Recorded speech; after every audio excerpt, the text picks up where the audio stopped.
민수기 27장 1절에서 11절까지 우리 한 목소리로 함께 봉독하겠습니다. 요셉의 아들 므낫세 종족들에게 므낫세의 현손 마길의 증손 길르앗의 손자 헤벨의 아들 슬로브앗의 딸들이 찾아왔으니 그의 딸들의 이름은 말라와 노아와 호글라와 말가와 디르사라. 그들이 회막문에서 모세와 제사장 엘르아살과 지휘관들과 온 회중 앞에 서서 이르되 우리 아버지가 광야에서 죽었으나 여호와를 거슬러 모인 고라의 무리에 들지 아니하고 자기 죄로 죽었고 아들이 없나이다.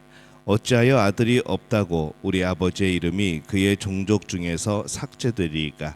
우리 아버지의 형제 중에서 우리에게 기업을 주소서 하매 모세가 그 사연을 여호와께 아뢰니라. 여호와께서 모세에게 말씀하여 이르시되 슬로브앗의 딸들의 말이 옳으니 너는 반드시 그들의 아버지의 형제 중에서 그들에게 기업을 주어 받게 하되 그들의 아버지의 기업을 그들에게 돌릴지니라. 너는 이스라엘 자손에게 말하여 이르기를 사람이 죽고 아들이 없으면 그의 기업을 그의 딸에게 돌릴 것이요 딸도 없으면 그의 기업을 그의 형제에게 줄 것이요 형제도 없으면 그의 기업을 그의 아버지의 형제에게 줄 것이요 그의 아버지의 형제도 없으면 그의 기업을 가장 가까운 친족에게 주어 받게 할지니라 하고 나 여호와가 너 모세에게 명령한 대로 이스라엘 자손에게 판결의 규례가 되게 할지니라. 아멘.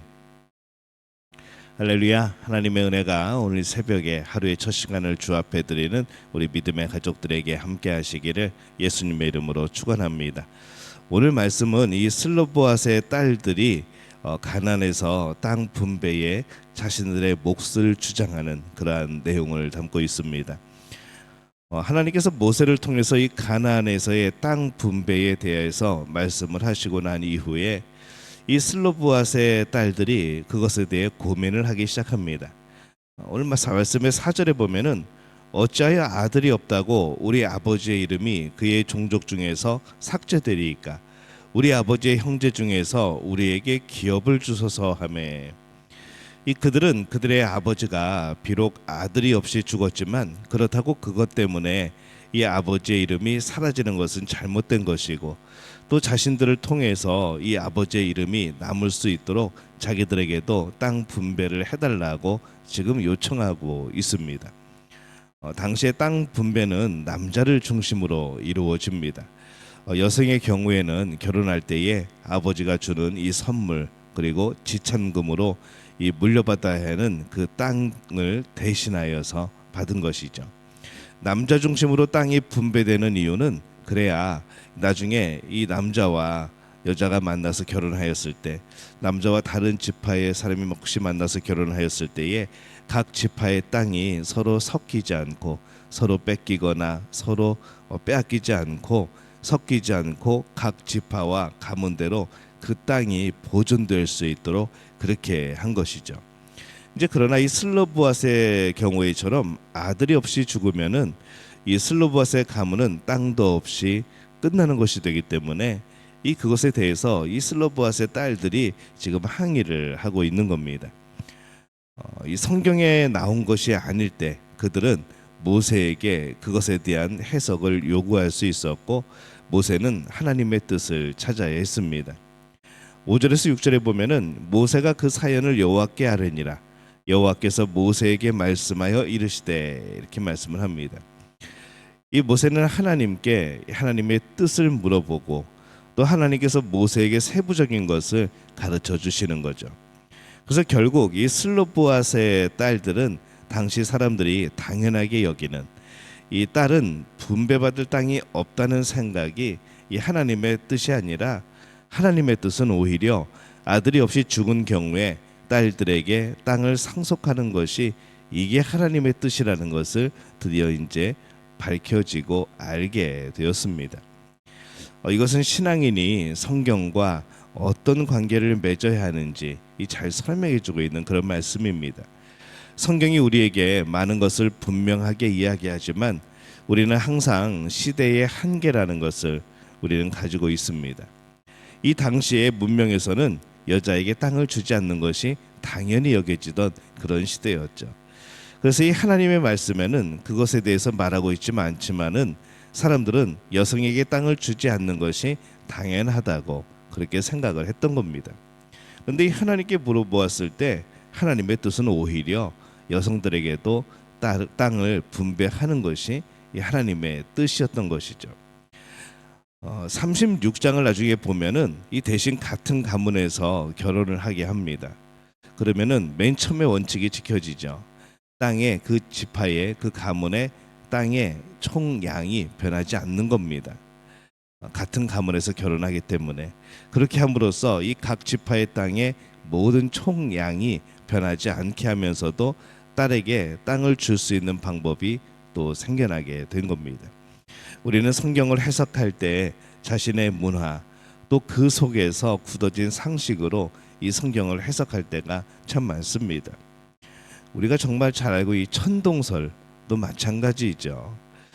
그러기에 우리는 이 성경을 볼 때에 이 성경이 말씀하는 것이 정확히 무엇인지 알아야 하고 또한 그 속에서 우리의 문화에서 우리가 자신의 생각대로 판단하고 있는 것이 무엇인지도 우리는 분별할 필요가 있습니다. 이 남성 중심의 사회에서 이 슬로브아스의 딸들의 요구는 어떻게 보면은 참 당돌하다라고 생각이 들기도 하는 거죠. 하지만 그들의 요구는 정당한 요구였습니다. 그래서 그 이후로도 억울한 사람들이 없게 하신 겁니다. 이 슬로브아스의 딸의 요구가 지금 이 시점에서 기록된 것은 조금 의아합니다. 왜 갑자기 이런 말씀이 기록이 되었을까? 이 참 의미가 있다는 것이죠. 지금 이 슬로브아스의 딸들이 그 땅의 분배를 요구하는 이 시점이 참 중요합니다.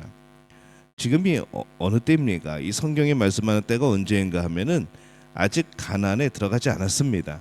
지금은 땅을 분배할 그런 타이밍이 아니라는 것이죠. 곧 아무것도 없는 상태, 지금 우리가 아직 점령하지도 않은 그 상태에서 이 슬로브아스의 딸들은 심각하게 이것을 고민하고 있는 겁니다. 남들이 보기에는 우리 뭐 속담처럼 김치국물부터 마신다 이렇게 보일 수도 있죠. 그러나 그런 면이 바로 이 슬로브아스의 딸들의 아름다움이고 믿음의 귀함이었습니다.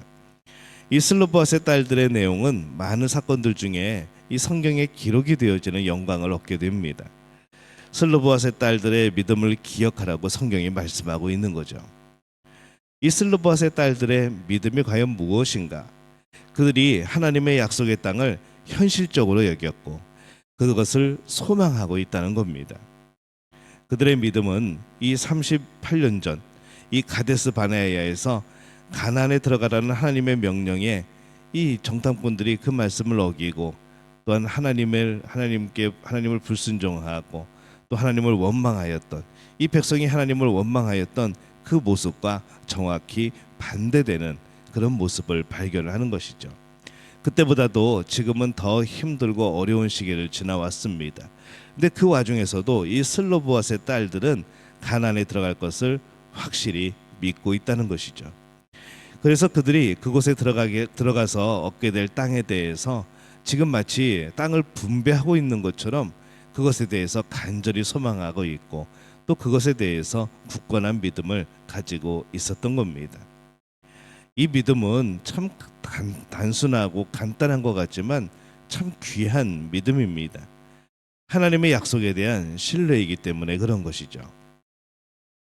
오늘 우리 신앙인들이 약속의 땅에 대한 믿음이 없이 사는 그런 경우들이 참 많습니다. 그들은 이 슬로브아스의 딸들에게 좀 배워야 될 필요가 있습니다. 우리는 하나님께서 우리에게 약속하신 것에 대해서 확실한 믿음을 가져야 하죠. 이 하나님께서 약속하신 것은 그 약속하신 것 자체가 이미 현실이 되어집니다. 현실보다 더 명확한 현실이죠. 하나님이 보증하시는 겁니다. 그래서 하나님께서 약속하신 이 영원한 천국, 이것에 대해서 지금 우리가 당장 그곳에 가지 않지만은 우리는 이 하나님의 나라, 그 천국에 대해서 더 확실한 믿음과 기쁨과 소망을 가져야 하는 것이죠. 비록 지금 들어가지 않았지만 우리의 삶 속에서 그 기쁨을 누리고 그 소망을 누리고 믿음 안에서 그 모든 것들이 경험되어져야 하는 겁니다. 또한 하나님께서 말씀하신 약속하신 것들에 대해서 현실적으로 인식할 필요가 있습니다. 우리가 말씀을 듣는 이유가 뭡니까? 우리가 말씀을 기억하고 외우고 우리가 연말에 또 연초에 하나님이 우리 가정에 주시는 말씀을 기억하는 이유가 뭡니까? 그냥 지나가는 말씀이 아니라는 것이죠. 그 말씀을 기억하고 그 말씀이 약속하신 것을 우리 마음에 새기고 또 그것을 소망하고 또 그 가운데 그것이 이루어짐을 믿고 우리는 그렇게 살아가는 겁니다. 이 하나님의 말씀에 대해서 이 하나님의 약속에 대해서 우리는 현실감을 가져야 된다는 것이죠.